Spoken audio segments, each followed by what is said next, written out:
Hello, welcome to Insane Friends Live. It's Wednesday night again, and it's a little bit past 7:30, so we're sorry. I apologize for being a little bit late, but we were having some technical difficulties. We do have a couple of things going on locally this month. Just finished up the American Dreams Car Show. We're going to be having the Rebecca Davis Car Show next week to benefit St. Jude's, another St. Jude's benefit. And after that, the 25th, Jeff Rogers Band and the Wings and White Walls at the Aviation Wing of Marietta, Georgia. That's going to be a big one. And the second weekend of September, we have the River Slam at the Dam, September 7th through the 9th, all weekend at the Tennessee River Park, 4631 Amnicola Highway in Chattanooga, Tennessee. Tonight we have Camaro Time! Yay! Pete from Camaro Time, you may remember him from being on here before. He was actually our first guest on Insane Friends, and this is our 14th episode now. No, 15th episode. Yay! And so he's back. He's had a lot of changes on his channel and in his life. And so we're going to get to hear about some of that and get caught up on what's been going on Pete's channel, Camaro Time. How you doing, Pete? I'm above ground, so I'm happy. How about yourself? Doing awesome. Got so much awesome, I got to go spread it around. There you go. So tell us about this new job you got. It's one that I really should have started when I was younger, to be honest with you, because I've always been in the cars, and I don't know, start out young. I ended up getting married when I was young, so life got in the way. Nobody wanted to hire somebody that didn't have any experience or certification, so I went a different way. And now I guess I'm catching up.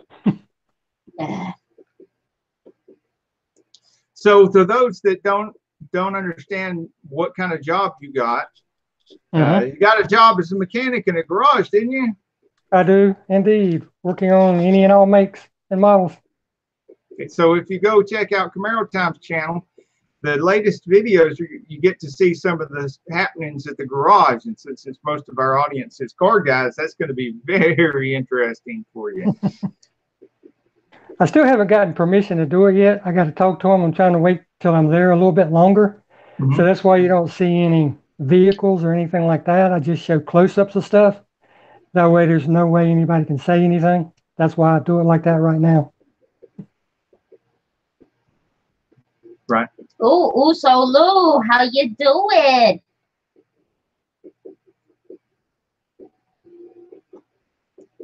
So what you been up to? You've also had quite a few videos of the new editing software, DaVinci, which we switched to, thanks to you. We switched to the DaVinci. We were using the Windows Movie Maker, which is not supported anymore. We used it since for a long time. It's kind of outdated. The DaVinci. I used it when I first started. Did you really? The DaVinci has turned out to be really great. We like that. But if anybody sees your videos and your thumbnails, they'll see a very, very professional look. Can you tell us a little bit about some of the stuff you've been doing with DaVinci? Oh my goodness. Ever since I got DaVinci, I've been trying to learn all kind of new things. I'm still searching for that perfect intro, if you will, to my videos and whatnot. I have not found it yet. I've tried the text going behind objects, and it works good. It just doesn't work perfect to my satisfaction. And I did one. I showed it on one of the videos where I got a car coming down on one of the lifts, and my channel name's actually coming up behind it. I like it pretty good, so I'll probably start using it more. But there's so much you can do with it. You can do anything your mind can come up with. You just got to figure out how to use it to make it do it.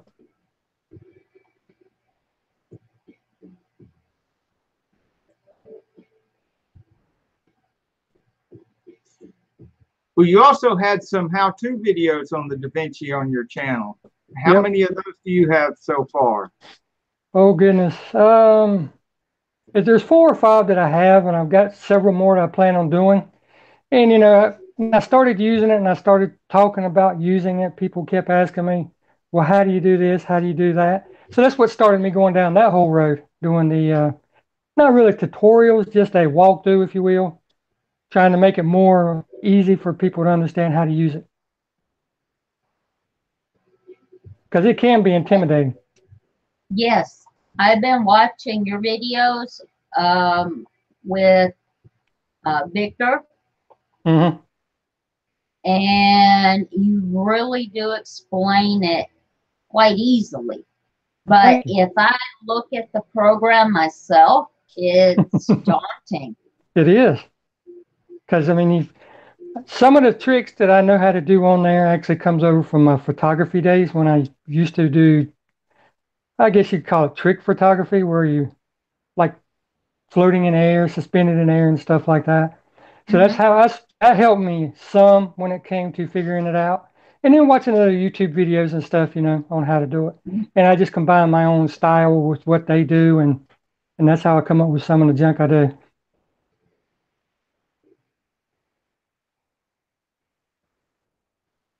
So, what is your favorite part of your new job? Oh, goodness. Just working on cars. I mean, I really like doing it. I enjoy it. I enjoy learning, because my main thing is whenever you get to where you feel comfortable and you don't need to try to learn, that means you're happy with where you are in life. And you're supposed to always try to better yourself. So that means you need to continue learning. So anytime I get a chance to learn something new, I'm all for it. That's good. That's good. What were you doing? What was your previous job again? UL and refrigeration. Like when you walk in Bojangles, you see all that stainless steel countertops and cookers and all that. We made all that stuff. Had to be wired. Anything that had to have refrigeration in it, we did that. So, custom restaurants, military bases, whatever. Okay, so we can say that the new job is completely different from the current job? It is. Okay. And did you do mechanics before you did refrigeration, or is this your first time? This is my first time. Just as I did it as a hobbyist, if you will. Because when I first got my first car, I didn't have a job. I didn't know how to work on my own stuff, and I sure couldn't afford to pay anybody. So I had to learn. And back then, it was all through Chilton's catalogs and stuff like that, or repair manuals. There wasn't an internet when I first started learning. And then it just grew and grew and grew, and then people were like, well, hey, how about taking a look at this for me and see if you can fix it? And then it went from that. And then I was just browsing one day, and I seen the opening for this job, because as you knew, I didn't have a job at that time. So I said, well, I'll give it a chance, and I'll go talk to the guy. So we walked out in the shop, and he was impressed in what I knew and what I could show him, not to be certified or anything. So that's how I ended up with it. Well, that's great. That's great. Are you planning on getting a certification or two? Yep. I just got to figure out which ones. Now he's wanting me to go get certified for car inspections to try to help out on that end. So I got to go do that, and then I'm gonna talk to him and see what can benefit the shop most, and then that's what I'll try to get certified in. Well, I can tell you an easy A for you would be take one of the ASC tests. Would be the refrigeration. There you go. Automotive refrigeration. It's gonna be all the same principles and all the same components. Maybe a few different names for some of the components, but it all works the same. You just got different pressures.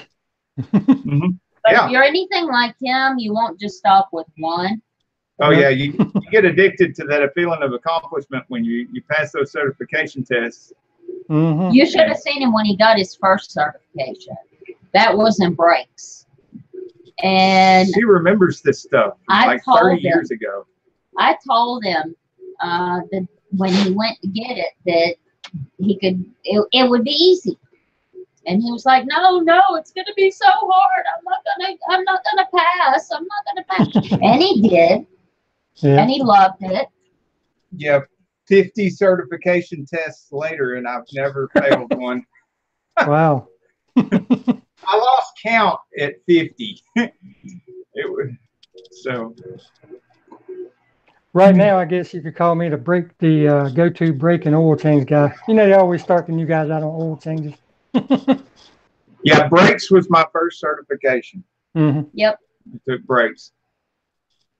The only thing that's really hard about brakes is, So yeah, is the emergency brake clips on the old drum brakes. That's the hardest part. Setting that right. No, it's not. It is for me. You're going to get into a lot of anti-lock brake stuff, and it's all on the tests now and has been for a while. A lot of the younger guys don't know this because they never experienced it. But there was a time, like when I first took my first brake certification, and I had to re-up every 4 years, so kept apprised of what was going on. And so I did take some of the certification tests plural, after they started getting all the anti-lock brake stuff on the tests.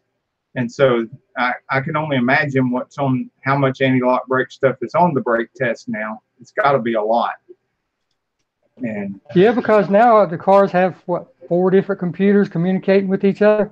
And it's not like before, well, just because something's not working, you go check the fuse first automatically, although I still do. That's always been the best place to start. But it could be the power control module. It could be the one located on the body telling the power control module what to do. I mean, just flipping on your blinkers is not as simple as it used to be. Yep. Yeah, you have like you said, your body control module, your engine control module. It used to be some of the other ones is the power control module, but the powertrain module was when they had the engine control computer and the transmission control computer were one and the same. And that was a powertrain computer, and so we still work on some of those cars today, but then they separated those two, and you've got the engine management computer and the transmission computer, or the TCM, separate, which communicate with each other. And that body we got to do some shout outs. We got quite a few. Okay, yeah, we do. Let's pause for some shout outs. A lot of people showing up. I need to go, and we're going to start. First one, Uzolu, #1 in the chat tonight. Awesome. Glad to see you. Now known as Uzolu's Garage. Yeah, he's There's still a new development in the Uzolu community.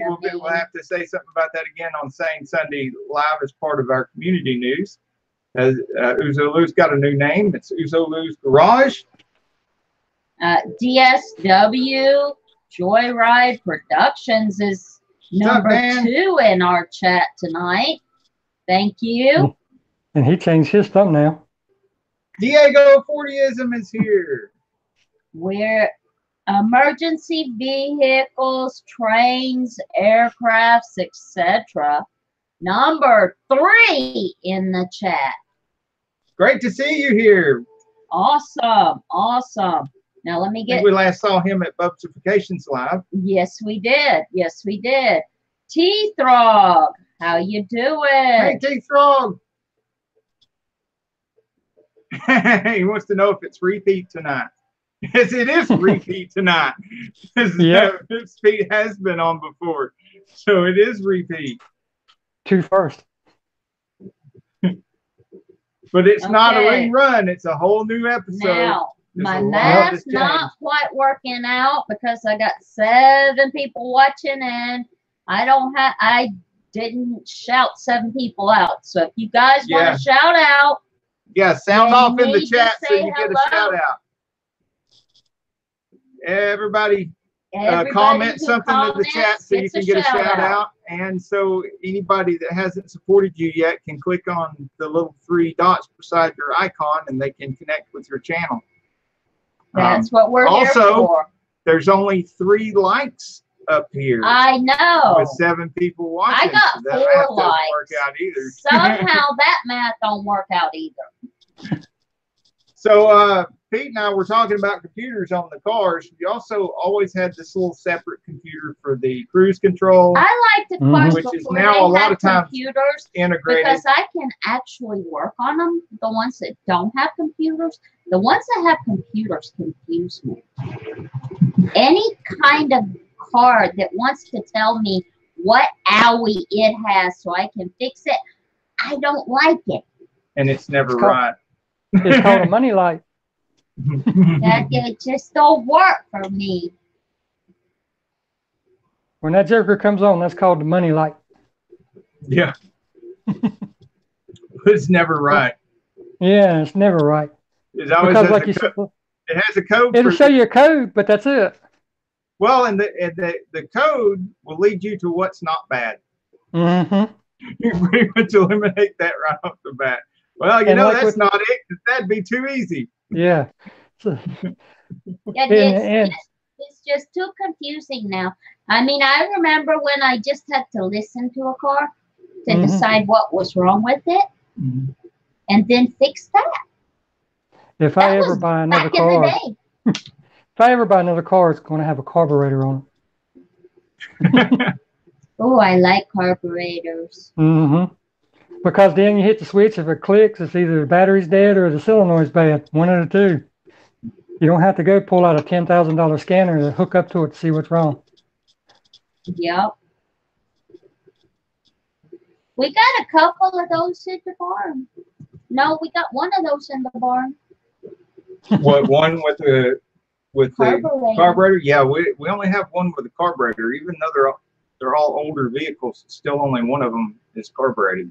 I'm Everything going else back. is still fuel injected. Even the The Jaguar, it's got fuel injection and it leaks. well, I'm not thinking about putting. today, but Yeah. it leaked a couple of months ago. It leaked before then. And it will leak again in the future. Yeah. Because it has 12 cylinders. It has 12 injectors. It has these And from you the can fuel never rail get, to the if injectors. you it have has- injectors, you can never get them all working together. It's Well, like no, they they- want to fight each other. the injectors themselves do fine. It's just the fact that this thing has these hoses between. It doesn't have metal lines like or hard lines like a lot of the more modern cars do. It's got these rubber hoses in between the fuel rail and each individual injector, and so then that has 2 clamps on each hose, so you got 24 clamps right there already. That's before you get into any of the fuel hoses, both supply hoses or the return hoses, or the hoses between the fuel rails and the regulators, which it has. Okay, can I ask a question? Yeah, go ahead. Doesn't that seem extremely complicated when you could just get a carburetor? It also has an What external is the fuel pump. benefit? So Fuel it doesn't have economy. it doesn't have So, the fuel pump in the tank. So it's fuel. It doesn't have fuel economy because It the does. clamps never clamp down enough to keep it from leaking. It's fuel economy and making the EPA happy. Technically, it's supposed to be, but it never Yeah. works. Well, right? all the diesels I've had the metal hard lines, and they had really good fittings on everything. They were built not to leak, Mhm. and it's critical that they don't, because that's your timing on a diesel. You don't have an Yeah. ignition system. Right. Your fuel has to be timed perfectly, and everything has to be perfect on the fuel, or it's not going to Glow work plug, right. and that's about it. So if they were to do the gas burners fuel system the way they do the diesel, I don't mean you have to have the timed pump or anything, but if they were to do it as robust as the diesel fuel injection, then you wouldn't have to worry. Of course, the newer systems aren't as troublesome as these older systems that I deal with these older cars. But Tuning a carb is easy. You need a screwdriver.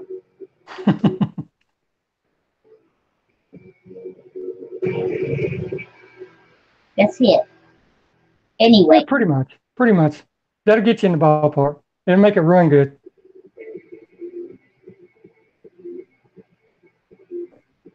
To do it right, you got to have a vacuum kit and all that stuff. I That way do. you We can get do the have jets stuff just right. for things with carburation on them, and that's the Harley and the Triumph. They're carbureted. Yeah. But those aren't cars. I was talking about cars. True.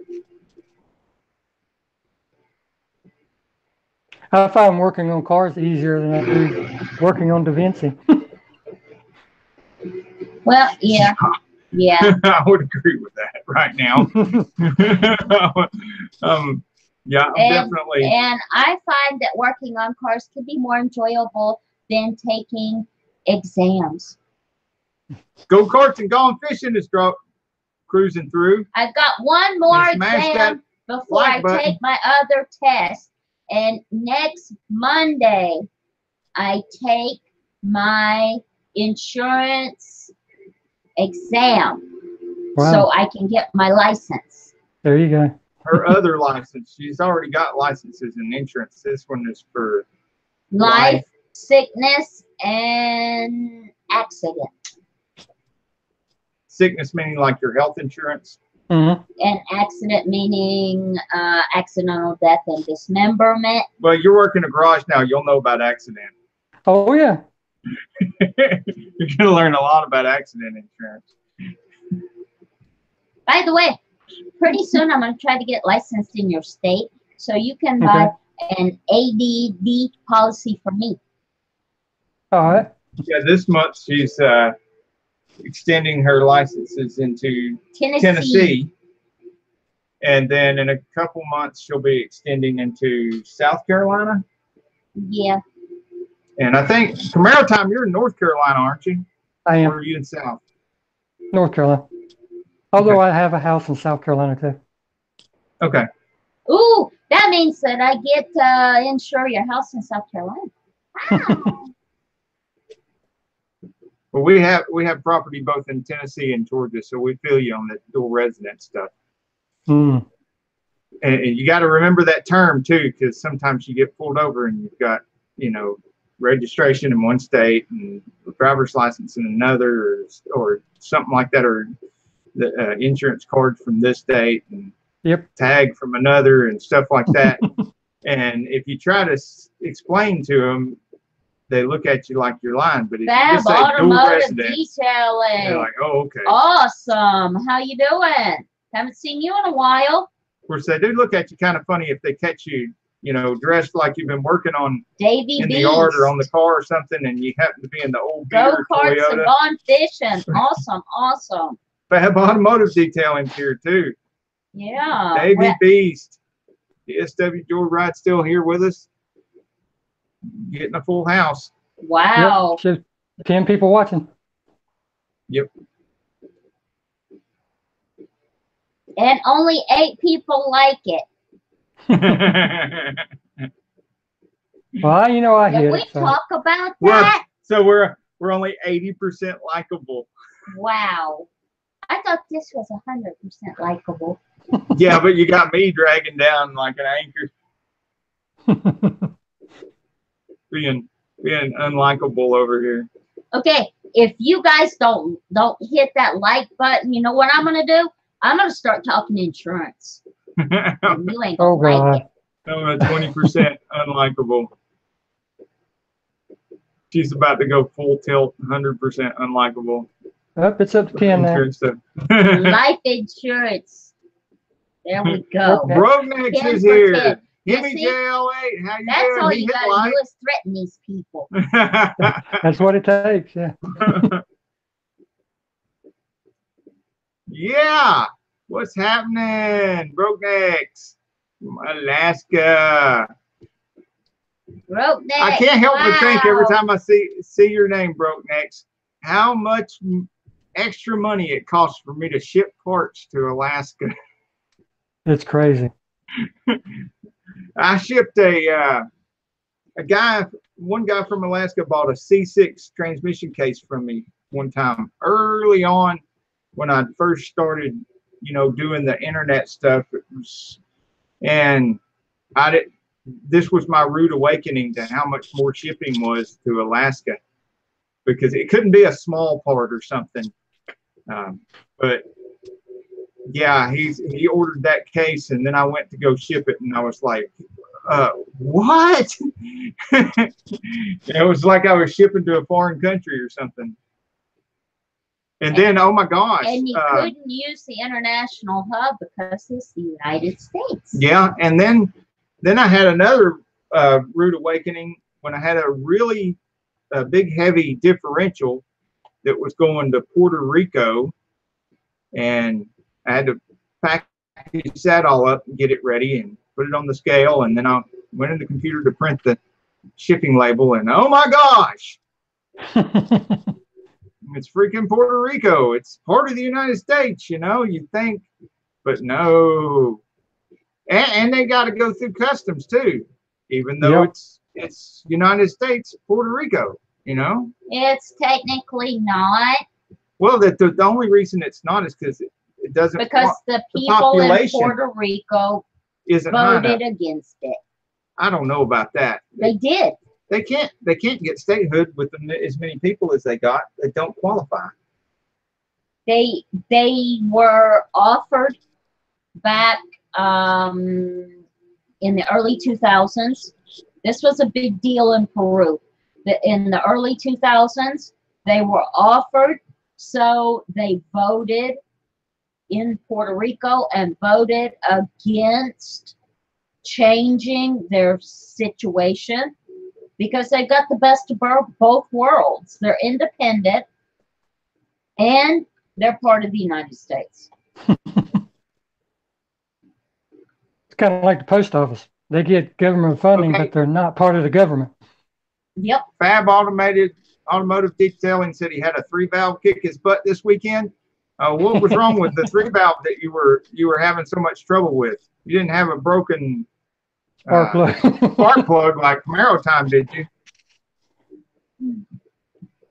Oh, and while we're waiting for a response from Fab Automotive Detailing about what was going on with his 3-valve, about your broken spark plug, did you ever get to find out how much that tool was? Because last time I checked them, for not the one for to prevent it, but the one that you extract the broken pieces of the plug out. $50 from Napa. Really? Mm-hmm. It's a 2-piece. It threads into the spark plug hole, and then it goes down into the there's a push part. Garage. Hey, there's a push part that pushes the leftover porcelain down into the grounding cone. Then you take that section out, and there's another section that threads down in it, and you spin it counterclockwise, and it threads itself and pulls the grounding cone out. 6 out of 8 broke. Whoa, dude! Cylinder.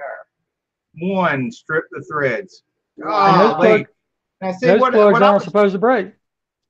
What I was talking about with Camaro Time will not keep the threads from stripping, but it does reduce the amount of broken ones you get, and that is, you can either buy the thing that's like a piece of PVC to put down in the hole, and you may have to clean the hole a little bit first, put it down in the hole, and then you put your spark plug socket down in it, and it keeps it from having any kind of play or wobble, and that reduces your Fab says his tool cost $135. Yep. The other thing is some of them don't have enough room for that. Hello. And you can take plastic bottles, like your plastic oil bottles, and cut the sides out of them and wrap them around your plug socket and stuff it down in there to take up the space. Yeah, it keeps it from wobbling. Yep, keeps it from wobbling the least little bit. And you know, you can be really holding that thing and think you have no wobble at all. Mm-hmm. And you still do. And it only takes just a teeny bit, and crack, there it is. It's too late then. Especially on those back ones that are under the firewall. Oh gosh, yeah. I mean, you can't reach in there and really hold that thing still when it's that tight space like that. You're pretty much, you know, at the mercy of the thing. Yeah, and if the puller won't get it out, then the heads have to come off. Exactly. Or like where he has with the threads stripped out. Mm-hmm. You know, that's a whole nother tool for rethreading it and maybe helicooling it and stuff like that. But then you've got the you're taking a chance with metal shavings getting down in there.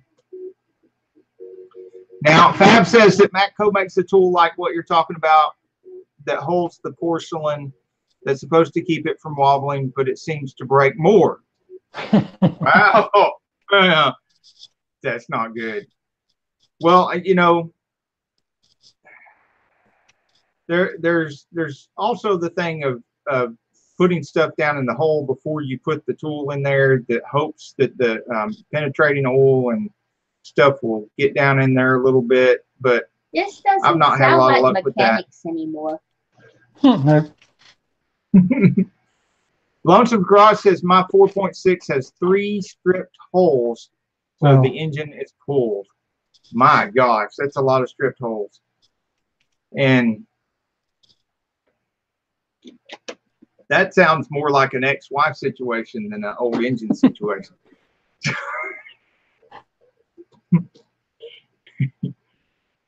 But They just, for whatever reason, they don't seem like they make stuff to last anymore. I don't know if they're creating job security for all the dealerships, or they just want it to break after a certain amount of time, or what. I don't understand.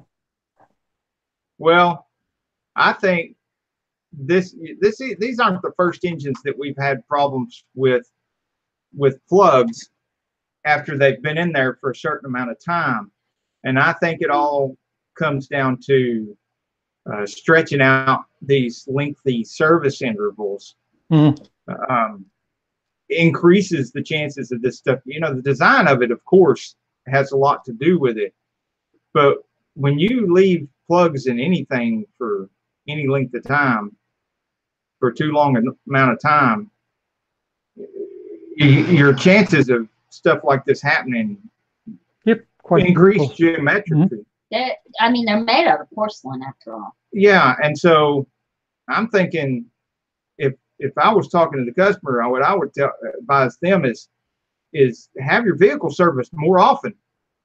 Don't leave your plugs in there that long. Don't leave your oil in there that long. Regardless of what the manufacturer recommends, you want to meet or exceed the manufacturer's recommendations.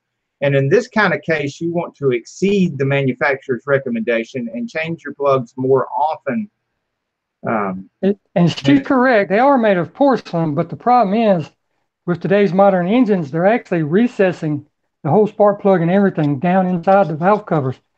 The old school cars, like your Windsor and your Mustang and everything, they're right there on the side of the heads.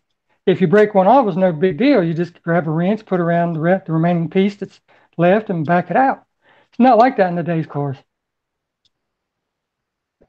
Fab says that Champion is making a one-piece solid design plug for the 3-valve engines now, and they are $22 a piece. Yep. Woo! $160 a change plug, or $170 change plugs. Wow. And guess what? I can no longer do my own tune-up. Sir Blumkin, welcome to the chat. Whoa. Sir Blumkin. Can you? Already done it. And I what? Ah, yes. Dun, da, da. Thank you. Blumkin, you have a dirty mouth. What did he Next say? time will be time out. I can't read it. We're not going to repeat that. I need to put on my glasses. Well, it's too late now. You missed. Oh, these are You missed hot. out. What happened? He had the wrong channel. He'll tell you later. Yes, Lou Garage. I like using anti-seize as well. You'll see that in all my videos. As a matter of fact, I think it's pretty much 100% of my repair videos. I have the bottle or two, because I've got bottles of anti-seize all over the place, and I'm just a big believer in anti-seize. I've got it all over the place. I've got one in every cart and every toolbox and just about every corner of everywhere. And you have to. Now all the heads and stuff are made out of aluminum. well, it's not only that, but of course, my first my first certification was in brakes. It's heavily used anti-seize in brakes. Mm-hmm. So yeah, and then you learn how great it is doing that. And the thing about it is with a lot of the bolts and stuff, especially body and suspension and stuff like that, if everybody was putting either anti-seize or Loctite on every bolt that they touch, then every one of us after a certain point would have so much of an easier time, because every one of us, every time we go to pull something out, it would either have Loctite on it or anti-seize on it. Either way, I'm allergic to taking insurance tests. I need to go blow my nose. Either way, it wouldn't have rust on it, because either one of those prevents it from rusting or corroding, because it's covered up in anti-seize and some people complain about Loctite on all the bolts and stuff, but I'd much rather have to deal with Loctite, even the hardest Loctite, than deal with the easiest rust. Yeah, rust will make a break. Yep. Rust is just terrible. And rust fights you every single turn. And you could get halfway out and then it break off. Yeah. Whereas Loctite, you get that first crack, and then it comes the rest of the way out after that. Mm-hmm. Okay. And Fab, yeah, he's got that problem that you and I don't have. Camaro Time, he's pointing out that everything rusts in Indiana. Yeah, their brake lines are horrible. He has sent me a couple pictures. Wow. Golly. Yeah, and we haven't seen any videos for a long time from Auto Dreamer 77. Nope. But you know, he used to put a few videos up there, and he had his granddad's truck up there and stuff like that, and you could see the little white pickup truck that he got that he was fixing up. A lot of rust, because I think he was up there in Michigan or something like that. Mm-hmm. But it'd be nice if he could start making some videos again and come back to the community, because you know, he seemed like a really good guy. Joyride, bye. And a lot of us were looking forward to hearing some more about that. We'll see you his next granddad's time. truck. Yeah, I started following when he was doing that, and I was looking forward to it too.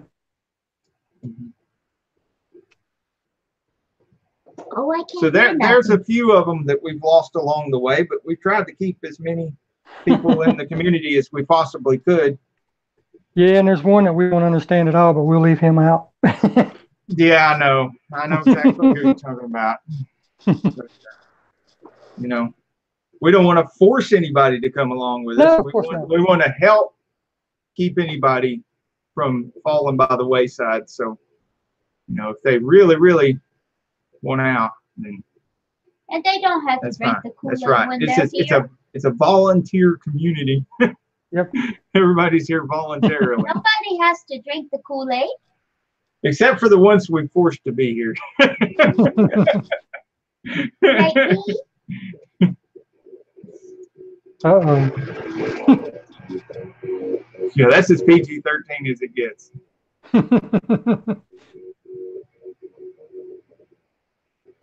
So, DSW, you just got to go. We'll see you later, Dan. Good to have you here. Now that I have me another job, I get to start buying car parts again. Oh, cool. Right. So we're going to have unboxings, aren't we? Yep. I'm so ready to do that again. I can't stand it. Yeah, well, I'm mostly selling them. I'm trying to thin out the car parts a little bit, but I still buying them. I got too many in the house. Yeah, in the house, the building, the other building, the barn, the Chattanooga, the shed, the couple of vans out there full of parts. No, 4 vans full of parts. A big box truck. Yeah, big box truck full of parts. Golly, go on and on. It's amazing how much you can accumulate. But Yeah, we went and looked at a big 52-foot trailer last week. Now I'm going to have a semi-trailer in my backyard. Yeah, full of parts. I was some of those cool trees. I was hoping for a trailer, a double wide or a single wide to rent out to somebody else, but he wants to get a semi-truck trailer. Full of parts. Yeah. So, but then I've got some parts we actually need here so far. Was the pedestals for the spoiler wing on the back of the Mach 1, which I have to replace. That's why we haven't done any more like moving videos or any of that flybys or any of that of the Mach, because you can't do anything with it right now. One of the pedestals is broke, and the wing would fall down, that would kill mess up the paint. And I don't know if anybody has watched the videos of the Mach on YouTube, on our YouTube channel. That paint job is mirror finished. I'm saying you can see for days in that shine. And the pedestal being broken, it causing scratches would be catastrophic. Yeah, there was nope, not at all. A lot of new words created. Yeah, but I can imagine if it had scratched it up, what would have been said and how it would have been said, and how many tears would have been shed. Mm-hmm. And that's just me. Have to take it to Fab and get him to buff it out. Okay, Fab's got a question. Okay, before move on to the question, he mentioned that he's got a 35 Ford pickup with a Chevy small block that he worked on. That would be, that's one of the reasons why it'd be nice if here on YouTube we had the ability, like we do on Facebook, to share photos, because it'd be nice to be able to see a photo of that 35 Ford. Got Fab Automotive Detailing also says, Victor, I have a question for you. Own a new Dodge Journey with a 6-speed transmission. Why did they make them shift at such high RPMs? Okay, if you got the new Dodge Journey and it's shifting at higher RPMs, according to Chrysler, it's your fault. It's how you're driving. Let off the pedal. It has adaptive learning, and it learns how you're driving. Or you're letting somebody drive your vehicle, and it's their fault. And But it's not the car. Yeah. It's an artificial intelligence. According to Mopar, it's not the car's fault. It's the driver's fault. That's kind of the same premise. It's not the child's fault, it's the parents. Yeah. Which is that a lack of accountability? Yeah. The newer cars have a lack of accountability. It's not their fault. Nothing's their fault. It's all somebody else. Yep.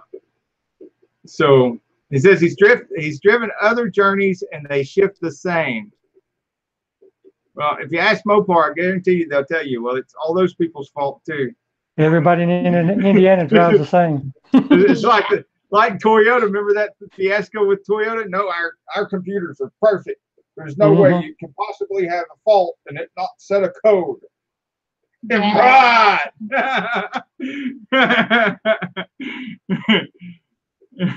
or everybody the Prius. Everybody that ever held a wrench in their hand is, oh, come on, Toyota. Bullshit. Yeah. And the Prius gas pedal don't stick. Yeah, right. Yeah. Okay. Yeah. Urban DePay Tour said, not operator error. Yep. I would look I into. agree with you, Mhm. but if you ask the people in charge, you know what they're gonna say. It ain't Google, us. Google Fab, Google ATSG, ATSG, automotive, automatic transmission, SG service group, automatic transmission service group. They're the ones that have the down and dirty on these upgrades and stuff that we do to the transmissions to get rid of these kind of problems.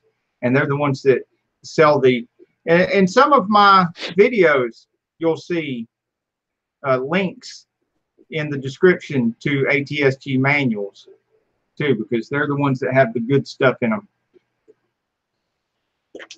And ATSG has the good service bulletins and stuff that go way beyond anything that, if you've got the Mitchell, like the online Mitchell, then they do have quite a bit of stuff. I heard talk that they were gonna, and I don't know if they ever did, but I heard talk that Mitchell was either had or was going to get some information from ATSG and somehow collab with them, and they were going to have a lot of that stuff as part of their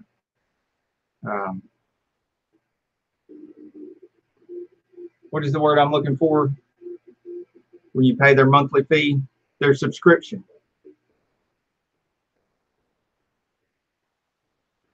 Yeah, urban to paid tourist. Yeah, I know. I used to work at Chrysler Dodge dealership. Yeah, they a lot of that stuff, because they got so many liability concerns with giving up information about how to fix this and how to fix that, or what's wrong with this and what's wrong with that. Sometimes it's almost impossible for them to tell you what you need to know to fix things like that. Whereas ATSG is independent and they don't care. They don't have any liability in telling you, you know, this particular design is this way and it causes this and causes that, and if you change this and change that, boom, it's fixed. And the same thing with all that stuff, trouble with GM transmissions and the Ford transmissions. They all have problems. When's the last time you looked at a Chilton or anything like that?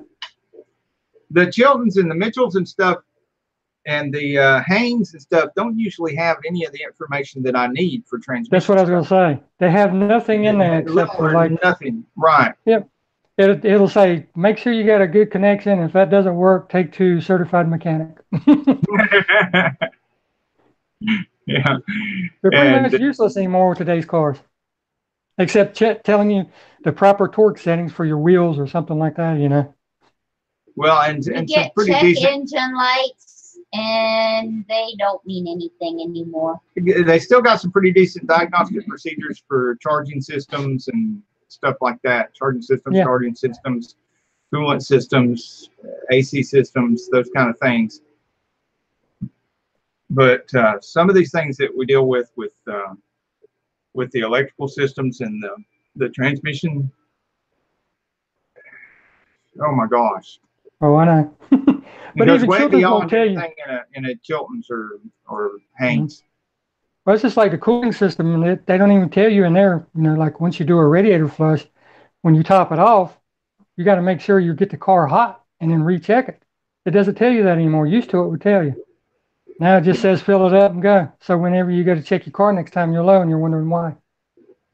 Well, you know, you can, there are several transmissions that you have to do that with too.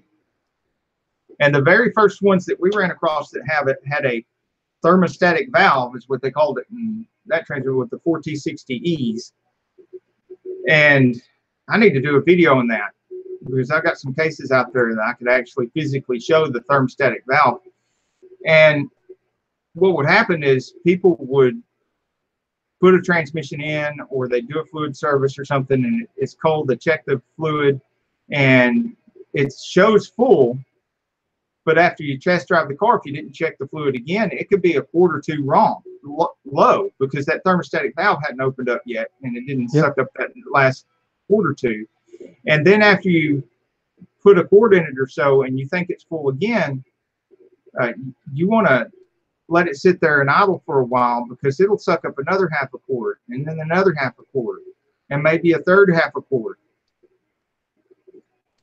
And so, you know, you just got to keep checking it and checking it and checking it.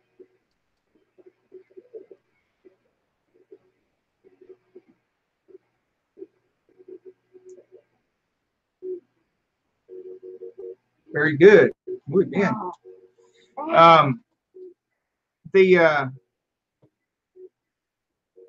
Now, some of the transmissions that don't have a dipstick tube at all, you won't have this problem, because they give you a fill amount. And you got two fill amounts. You got a fill amount that you would have for if you change the fluid, and then a fill amount that you would have if you rebuilt the transmission. You've got an empty torque converter and everything. So if you say you've built the transmission, your capacity is 13.5 quarts, and you put, say, half of that in there and crank up the vehicle, and you put the other half of it in there, then you've got the right amount of fluid in there. Mm-hmm. So you're not going to run into any kind of problems with any kind of thermostatic valves or anything.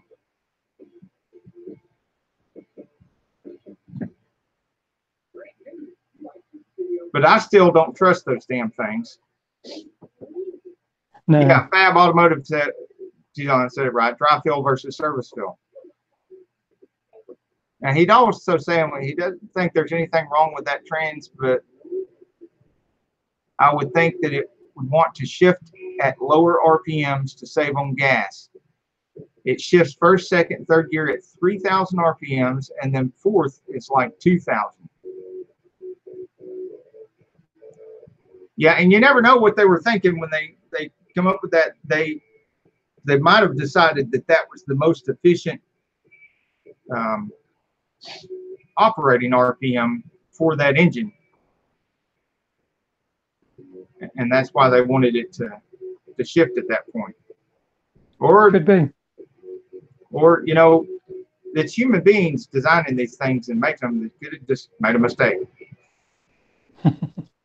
Or two or three of the engineers were in disagreement on that, and the one that ended up with the final say was the one that was incorrect. I don't know. I mean, they do silly things like on I think it was like the 3rd generation Prius or something.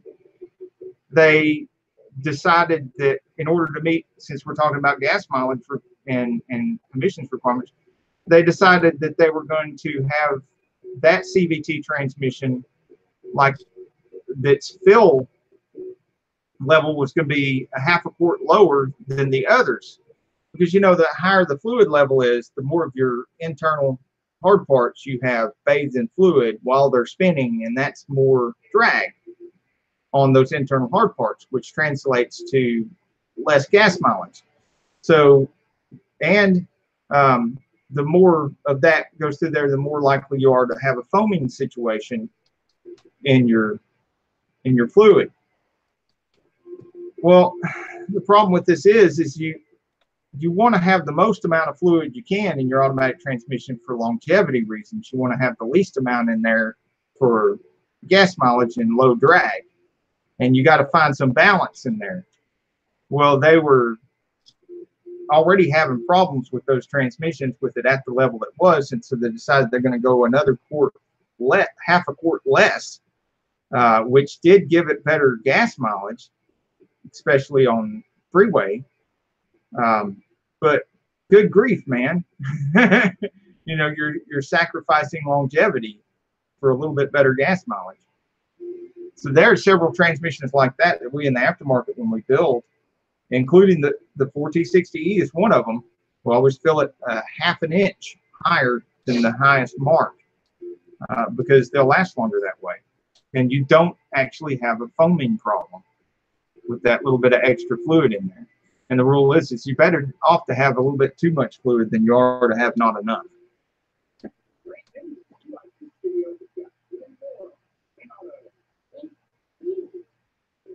And sometimes figuring out those small things will drive you batty.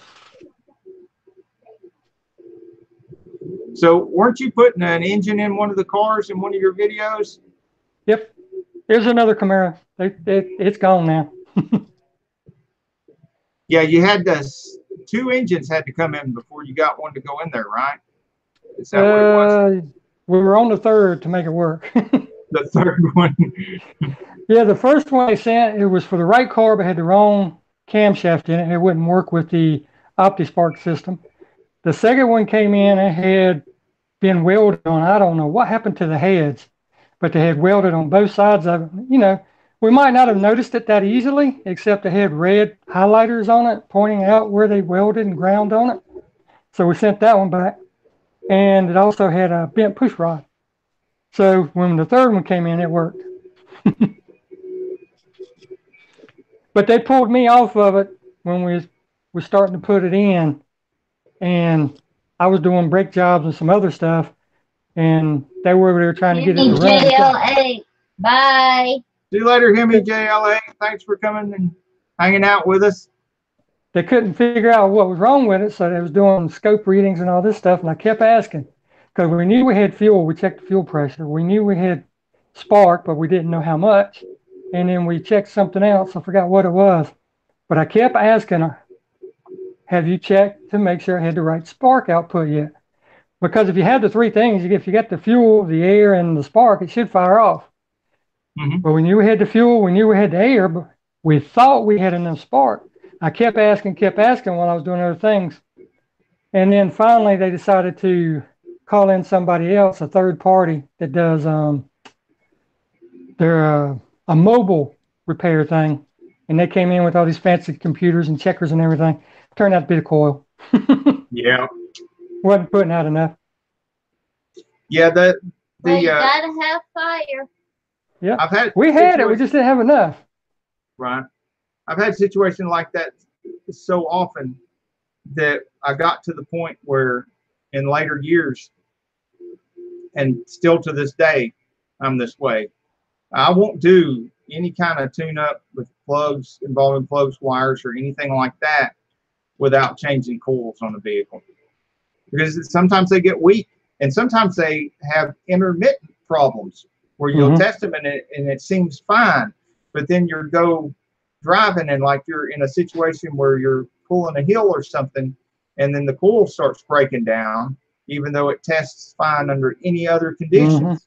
And you seem to have really good spark under any other conditions, and especially in conditions inside the garage. But then when you're test driving and you hit a hill, particularly steep hill, and then the coil starts breaking up, or a high rev situation and the coil starts breaking up. Well, not only that, like you said, stuff gets weaker or worn out. It's not really worn out, it's just weaker.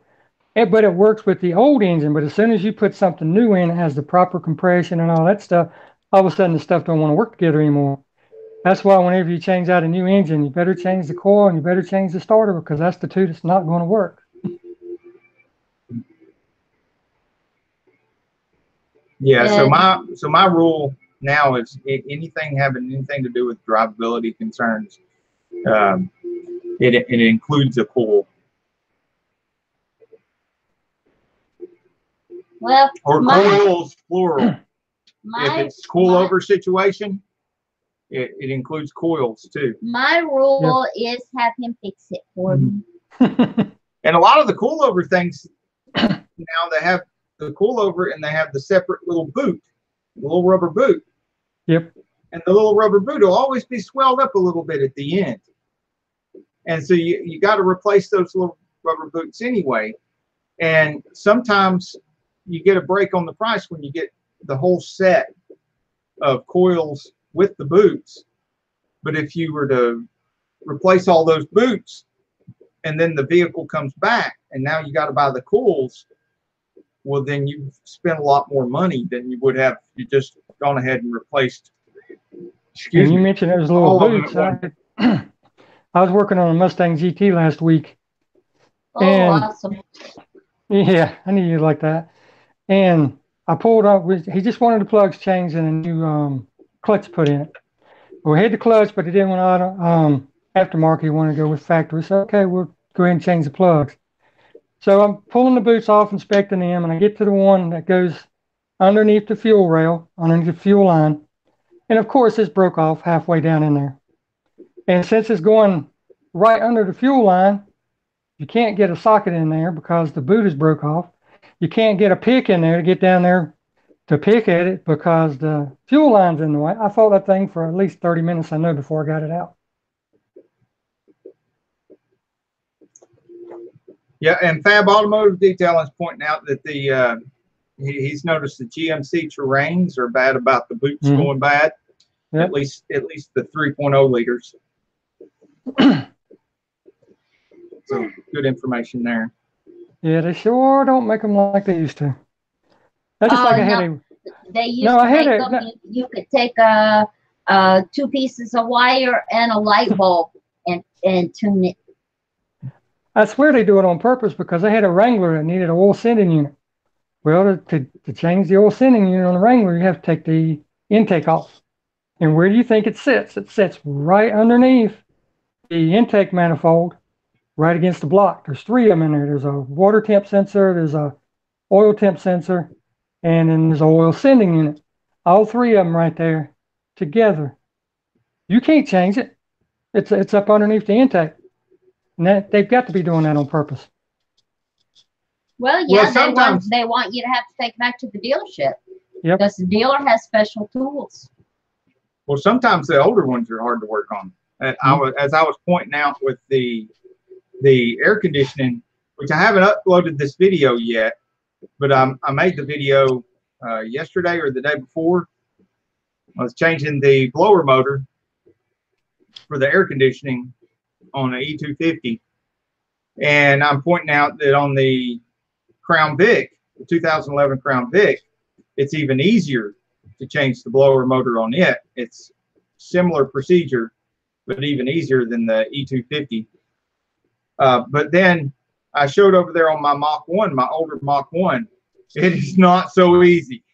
It is, you know, it's actually harder to change a blower motor on that 72 than it is either that 2007 or that 2011. So sometimes it goes the other way. I know one thing you don't want to do is like my Jaguar. You just don't want to have to do anything on the Jaguar. Yeah. Nothing. You don't have to do nothing on that car. Hey. But you're going to have to do everything. Everything breaks down with that car.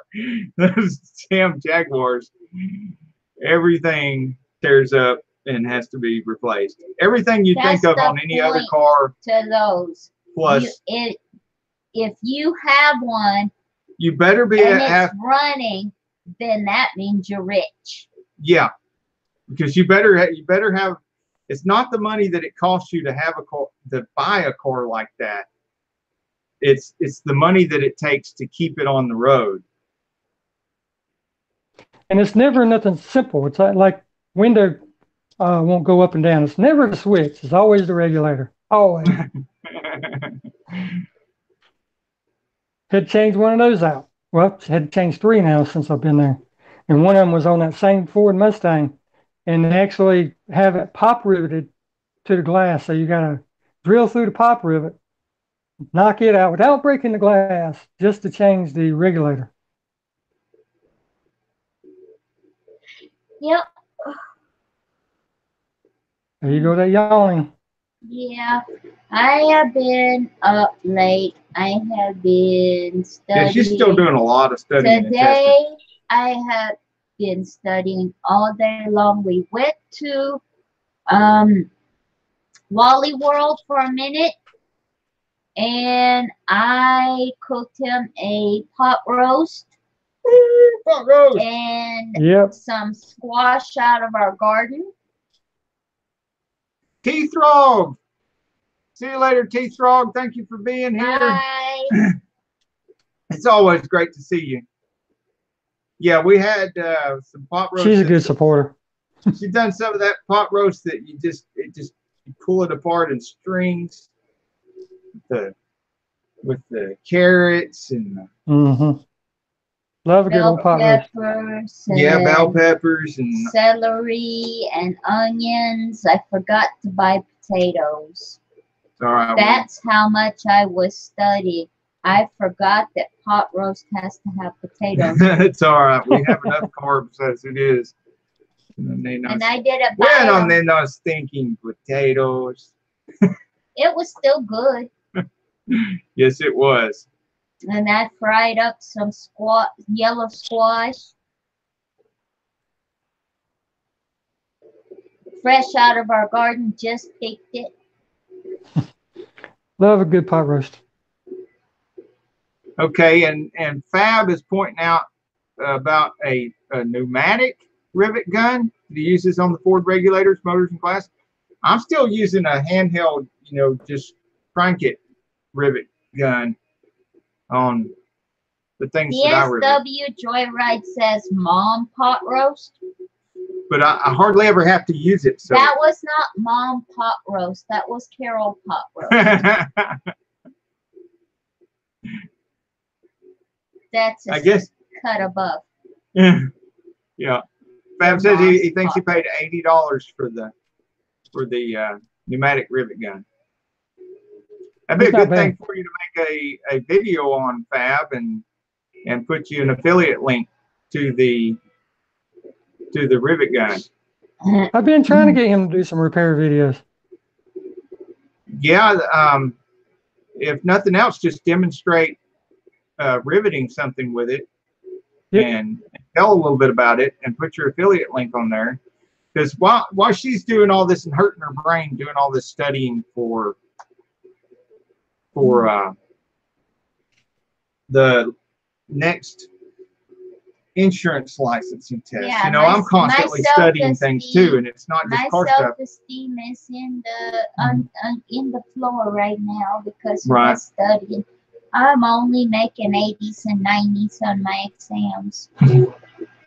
Most of my income comes from the internet now because, I've been spending so much time, studying how to make money on the internet and how to sell my parts on the internet and stuff like that. I don't do a lot through the building anymore other than warehousing.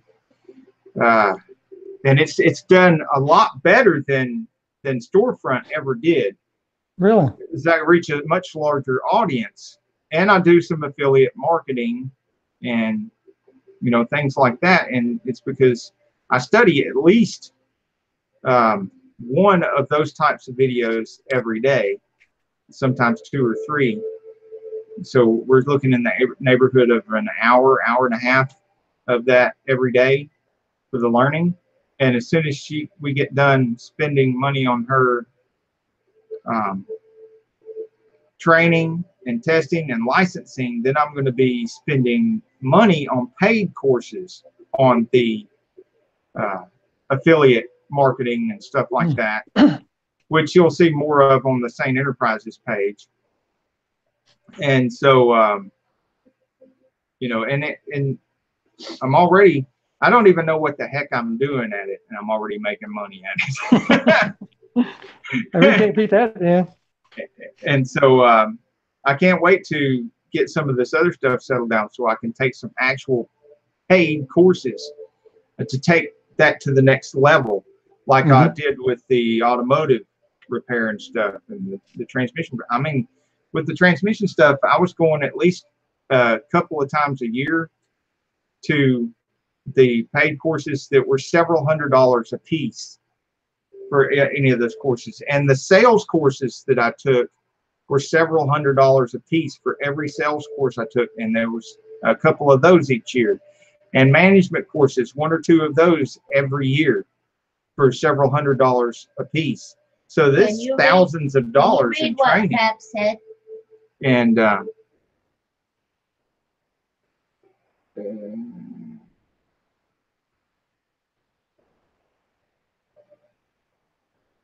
okay, he started uploading videos on cleaning a Jeep he bought for his wife. and it was tore up from the floor up. Many videos to come. You should check it out. We will check it out, Fab. We'll definitely check that out and see what you're doing with the Jeep and how it's going. Thanks for sharing with us. And we could use some more of that. We have moved our Sane Sunday live show to 7:30 on Sunday nights because people are having a hard time staying out of the nice warm sunshine and the good weather in the middle of the Sunday afternoon at 2:30 to be on the computer. So we've moved to 7:30 when more people can show up. And it also makes it a little bit more consistent because we're here at 7:30 on Wednesday nights, 7:30 on Sundays now. And another person in the community was not doing the 7:30 slot anymore, so it was open anyway. So we're going to be doing that. And Fab and everybody else, you're welcome to come and tell us again what's going on your channels, because that is part of our Sane Sunday news, is what's going on in the community and what's going on everybody's channels. So it's kind of the opposite of a lot of people's lives. What's up? Hey, Bubs. A lot of people's lives, they kind of get bowed up if you come in there and start promoting your channel. Well, we're right the opposite. We're the car guys hangout, channels. Yeah, we want to know what's going on everybody's car channel and everything, and we want to let everybody else know. We want to facilitate that. We want to be the go-to guys and help everybody grow their channels. When we get 6 or 7 figures, we want all y'all to be 6 or 7 figures too. I think we need to go at 9 o'clock. So we need to let Camaro Time tell us all about what's coming up on his channel. Exactly. Any news that he wants to share with the community, anything like that, just let it rip. All right, there's not a whole lot, just the usual. I've already got like 7 videos in queue waiting to go. Just had another cruise in. I did the videos, the photos, stuff like that. Now that I've got the job, I'm gonna start buying a few more parts for my cars so I can show people how to do all that stuff. And just more of the same. I'm going to be doing repair also as I do them and get permission to do them and everything. But the thing is, I might have to start another channel because mine's pretty full with different playlists and stuff now. So I don't know if I'm just going to add it in with everything else or actually start something different. But that's pretty much what's going on mine. Plus, I got the Camaro by the numbers thing I'm working on. So waiting on that. And I'm hoping that works out to be pretty cool. I'm going to go through each generation and tell you some of the differences in between them and all that stuff, what options they came with and all that cool stuff. So just waiting. That sounds awesome. That sounds like a lot of work too. It is. You know me though. I'm always doing something. Yeah. Now, what about your tool situation at the new job? How are you handling that? I took most of my personal tools from the house. Plus, I'm buying them as I need them. And any chance I'm somewhere and looking, I always hit the tool aisle. Plus, we got one Snap-on truck that comes around, but I'm not one of those Snap-on aficionados. I don't have to have Snap-on. But I do wish there was at least a Matco truck or something to kind of come in to, I don't know, help bring the prices down a little bit, a little competition. But I buy them as I need them.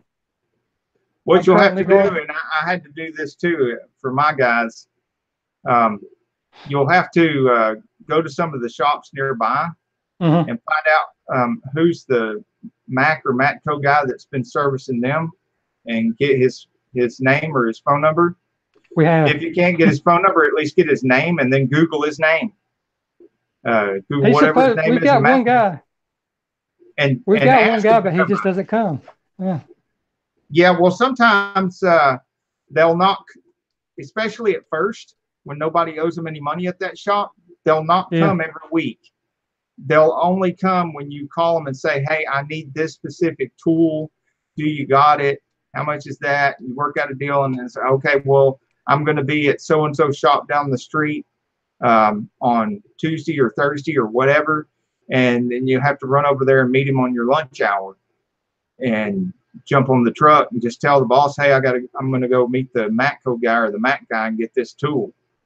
And because we had to do that too, because we had a crew of 5 to 10, and a lot of times when it was just 5 or 6 guys, and most of them were experienced and had most of the tools they already needed. The Mac and Matco guys, and I'm surprised the Snap-on guy will come there is he coming every week or once a month? Every Tuesday. Every Tuesday. So he's a real go-getter. Is somebody there owe him money that he's collecting once a week? Okay, well, that's why. That's why. So if somebody ends up buying a big ticket item from Mac or Matco, they'll do the same thing. They'll start showing up once a week. But otherwise, you'll have to be calling them and working with them and getting that. But I have just a mixture of everything because, there are certain things that I have of Snap-on because, I needed something that was the toughest thing around for that particular job. And some things that I have from Snap-on, they were the only ones that had it, or they were the only ones that had the one that was designed that particular way, which made it work better than all the other ones, or easier or quicker than all the other ones. And so I paid the higher price because of that. I didn't buy any of the Snap-on stuff I have just because it had the Snap-on name on it. If I could get out of it having the Snap-on name. You did Excalibur because it was your first Snap-on. It was my first Snap-on. It was one of the first jobs. It was at a tune-up clinic in Atlanta that I was working at. I still have that extension about this freaking long. Standing there changing plugs and just one right after the other on these hot engines. And we call it Excalibur because it started our kingdom. Right. I do have a picture of me in front of my Cadillac. I had matching Cadillac. I bought Mom a Cadillac and myself because, throughout my career and did various things. But to make a long story short, 98, I opened my own place, and by the time I was 35, I was a millionaire, and I had the second largest transmission rebuilding facility in Chattanooga. I bought matching Cadillacs for myself and my mom, and I went down to Atlanta and took her hers. I stopped by that place that was the old tune-up clinic where I worked, and I got pictures of me with that new Cadillac in front of that place. It's almost the only place I worked at that's still there. All the other buildings where I worked and stuff are all tore down and something else has been built. There were high-rise buildings I worked on, helped building those high-rises that have gotten old since then, gotten tore down, and other new ones replaced. Atlanta changes quick. Yeah, Mrs. Green Thumb, welcome to the chat. And who else? I need to welcome the rest of the Tard Squad here that's here. Tractor 5474 is here. Bubsification is here. E-Tard is here? Yeah. Awesome. Yeah, Hey, E-Tard, I see E-Tard there. hey, And hey. Exploring with CF is here. Did I miss anybody? Anybody else I missed? Sound off. I will shout you out.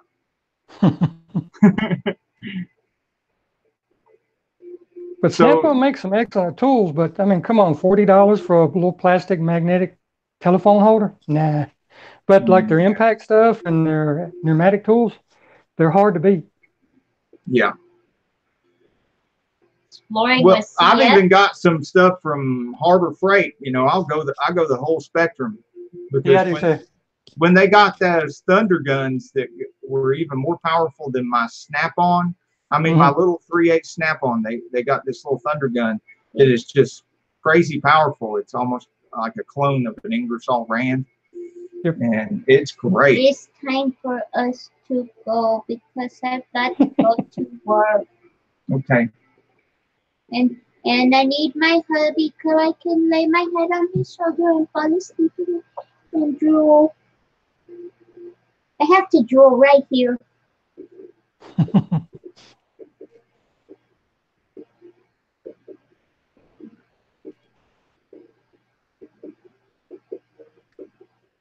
That's my spot. I do the Harbor Freight and stuff too. But it seems like every time you buy a kit, it's always skipping stuff, and it's always the sizes you need. Yeah, I don't like that. Most of my impact, well, all my impact socket sets are like Matco, and some Snap-on stuff in there. And then I do have some stuff from like the parts stores for some of the bigger sockets. Mm-hmm. And then what else is it?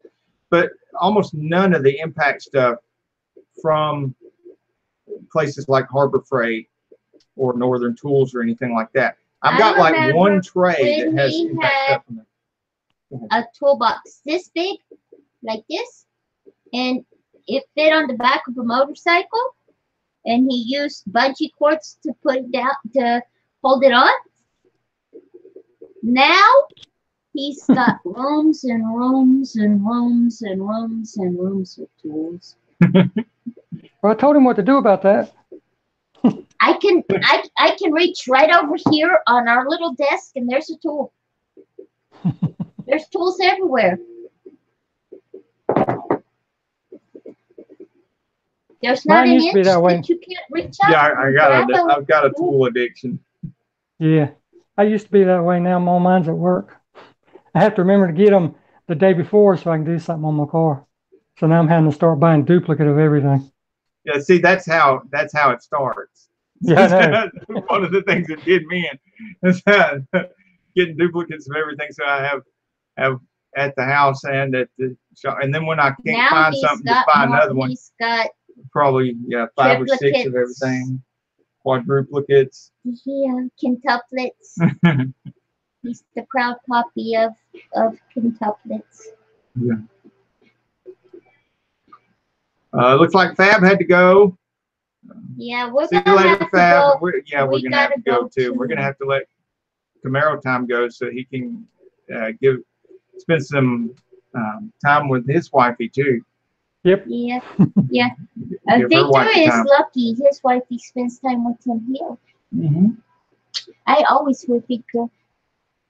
Mine's always wanting to kill me because I'm always doing something. Yeah. Yeah, well, I'm a duoholic too. Do things together. She don't work on cars. She don't. We made a garden together. I don't work on cars either, but sometimes I watch him work on cars now. I don't do insurance. But sometimes he watches me do insurance. Yeah, that's true. That's true. Sometimes we do that too, but they're at the insurance office and watch them do insurance. Who knows? With all that management training and management experience, who knows? Maybe I'll end up managing an insurance office one day. I doubt I'll be a producer though. Yeah. Well, we already know who will be your head sellers, huh? Oh my gosh, yeah. She's a closer, that's for sure. I'm a shark. Mm-hmm. You see this face? This face is a shark. Deceptive, isn't it? I bite. You get in my office and you ask me for insurance, what kind of insurance you need. I'm gonna sell you everything. And then you're gonna leave saying, "Wait a minute, I'm heavily insured now." She's even sold me insurance. Yes, I have. That's bad.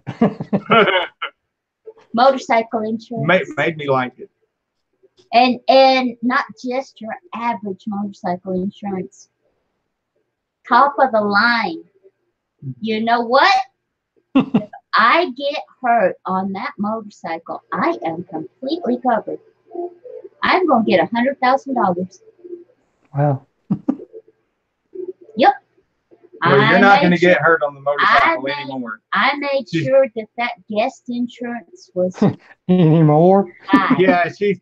As far back as 17, she had was 1987. She had a broken leg on the Triumph. Mm.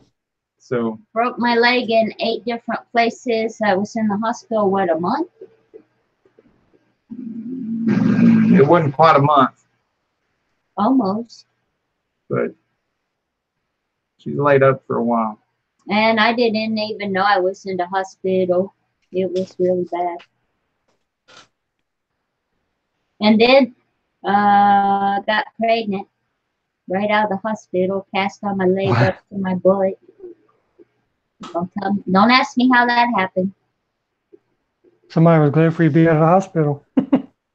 Big-headed daughter came out then. His big-headed daughter.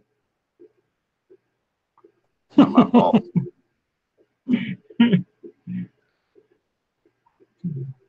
I love her, but she's a big-headed daughter.